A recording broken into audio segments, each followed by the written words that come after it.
So the government has announced changes to the pension system that they say will help millions more save into pension pots and start saving sooner. Well, I'm pleased to say we can speak now to the Minister for Pensions, Laura Trott. Good morning to you. Just explain this auto-enrolment scheme that you have set up. So when people talk about pensions, sometimes they assume that they're talking about the state pension, but actually your private pension saving is really important. And back in 2012, the government brought in something called automatic enrolment, which means that you and your employer, crucially, both pay into a pension, which means that you have a greater chance of getting the retirement that you want. What we're doing today is set out some changes which will help the poorest people, the lowest earners, women particularly, save more into their pension. And it will mean that someone on the living wage will get about 93% more when they come to retirement. So it's a really, really important change. Is important, Laura, but I've been faced with this in the past when I was younger. It's a choice between what you take home in your pay packet and what you're putting into your pension pot. So will this be an employee contribution, which they may not be able to afford, or will this be a business and employer contribution, which incidentally they may not be able to afford? So it's a really important question, and the answer is it's a mix of both. So the way it works with automatic enrolment is your employer contributes a bit, 3% of your salary, and you contribute a bit, 5% of your salary.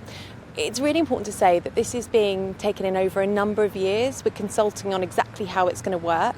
So we're very mindful of the impact. But obviously saving into your pension is a really important long-term thing.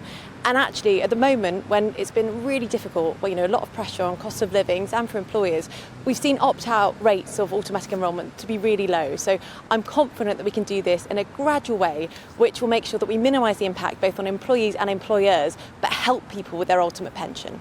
I wonder if you'll be taking any notice of advice being given today by Liz Truss, former Prime Minister, no less. She is going to be giving advice to the government on pensions, and this comes on the same day that former Governor of the Bank of England talks about her disaster at the helm, saying those with little experience in the private sector, with lifelong politicians masquerading as free marketeers, grossly undervalue the importance of mission of institutions and the discipline to a strong economy. Who do you agree with, Mark Carney or Liz Truss in all of this?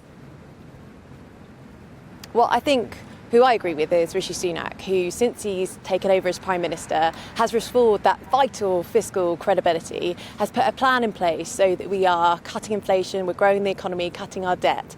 And that's what's really vital, that we see what the government is doing, so fiscal policy, working really closely with what the Bank of England is doing, so monetary policy, because that way we will get inflation down, and that is vital for every single household across the country. There's no doubt, Laura, this is, when you look at this, it's good housekeeping all round.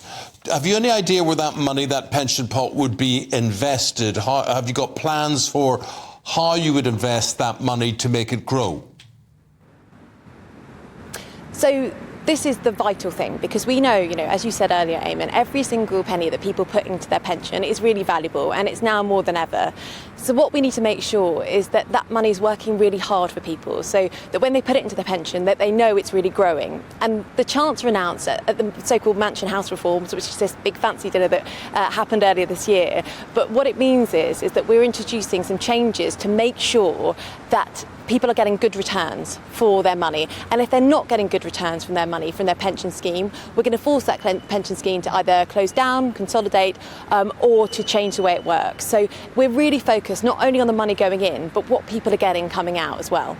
Talking about getting good returns, Miriam Cates has been speaking to our political editor here, Christopher Hope. She's been talking about the need for tax breaks for parents as they go on to have children. Let's have a listen to what she has to say, and then I want to know whether or not you support that.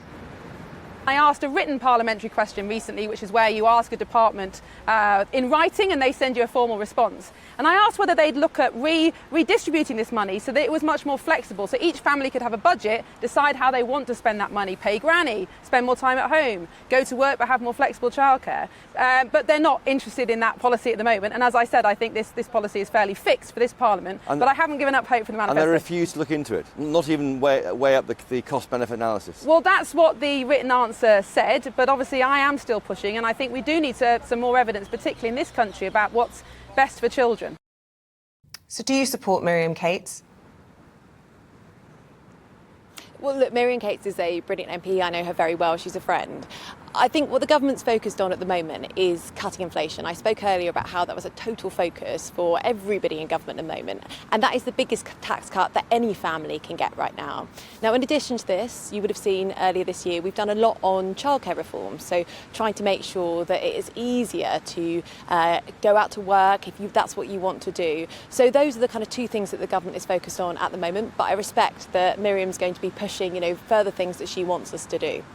OK, and finally, we have to ask you about Russell Brand. Here we are with another superstar and lots of sexual allegations. Obviously, we can't talk about the specifics of his case, but I just wonder whether you think there is a wider question to be asked about perhaps the way big media corporations or indeed talent agencies operate when it comes to people who are seen to be given special treatment.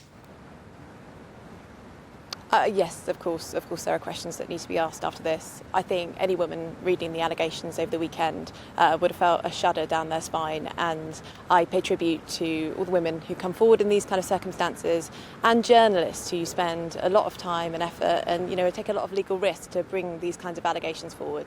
But I would urge anyone who's gone through anything like this that they must please go to the police. They will be listened to and they will be heard. OK. Laura Trott is the Minister for Pensions. Thank you for your time this morning, and